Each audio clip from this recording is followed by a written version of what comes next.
Welcome back to our special on Shakespeare in the Park. This summer, the Delacorte Theater reopens with a production of Twelfth Night, starring Lupita Nyong'o, Peter Dinklage, Sandra Oh, Jesse Tyler Ferguson, and Daphne Rubin-Vega, directed by Associate Artistic Director of the Public Theater, Sahim Ali. I sat down with the company of Twelfth Night to mark this momentous occasion.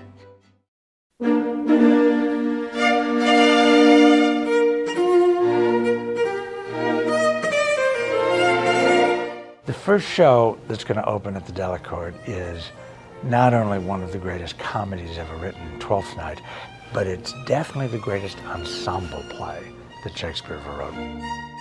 I got this offer like over a year ago from Oscar, but yeah, when I was told who they were also going out to, you know, Lupita and Junior and Sandra, I was like, okay, good luck. Let me know who it actually ends up being. And it was all these people because everyone said yes. I said to the company on the first day that it's kind of like a superhero movie, I feel. We put the bat signal out and everyone is coming to like reopen the Delacorte. We need the best and the brightest from all over the world, like, and come and like help us reopen it. So it's this beautiful breadth of really talented, smart, successful artists who are coming together just for the sake of doing theater in the park. It's incredible. It is like a raison d'être. You know, it's the reason why I do this. I'm really excited. You know, I mean, I have such a history with the Delacorte Theater. It's where I got my equity card when I was 21 years old. This will be my 7th production in the park. I'm thrilled that like 28 years after the first time I performed, I'm still getting to do it. Sir Toby Belch, sweet Sir Andrew. Bless you, fair shrew. And you too, sir. Accost, Sir Andrew, accost! I'm playing Andrew Aguecheek, and the thing is, I've seen Twelfth Night so many times. I've seen it at least 2 times in the park. In my version, he's a bit of a Karen, you know? Like, he's just like, problematic, a little problematic. I definitely have a lot of ideas coming in, but I'm really excited to do it. Twelfth Night for me has been about 2 things mainly. The lens of immigration has always been one that I've looked at from that play. Sebastian and Viola come from somewhere else. We don't know where they're going, but we know that they were on a journey to get somewhere. They arrive in Illyria, they think they're separated. And what does Viola do? She gets a job to survive. She works for the Duke while she's figuring out what to do. So to me, that's always been such a great kind of lens into the immigrant story, coming from somewhere else and then making a better life for yourself in a new land. And then the other thing about Twelfth Night that I think speaks to this current moment is just the idea of binary and gender. It's a very gendered place, Illyria. Viola comes and sees that she has to be presenting as a man in order to succeed. So that has always cast this interesting notion of what gender presentation means in that world, and I think we're still very much having that conversation even today.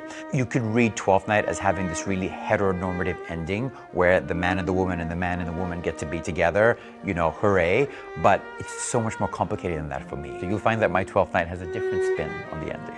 Ooh, Mary, now I let go your hands, I am barren.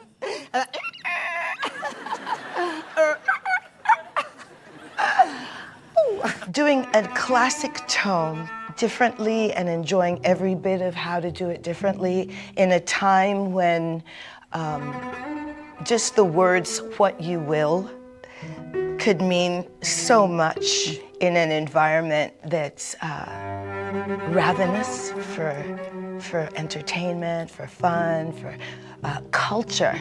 All the world's a stage. What you will, what will you?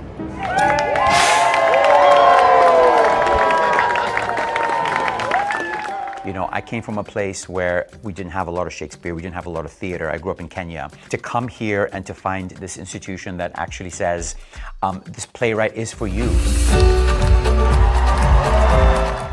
You know, people feel really intimidated by Shakespeare. People feel like they're too dumb or they haven't had the right kind of upbringing or the right kind of education. And it's such an important mission of mine to say, like, no, these plays are for everyone. These plays can speak to the current moment. That's why they've lasted for 400 years. Getting to open the Delacorte Theater is a dream come true that I never knew that I had.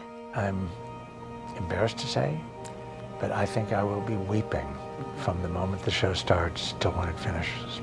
Bringing that back to life and filling it up with the people of New York is, I know, going to be an overwhelming experience for me.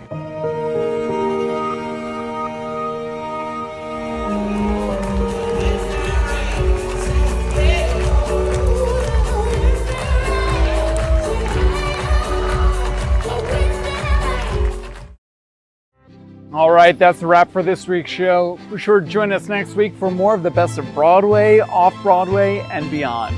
And until then, I'll see you at the theater and see you at the park.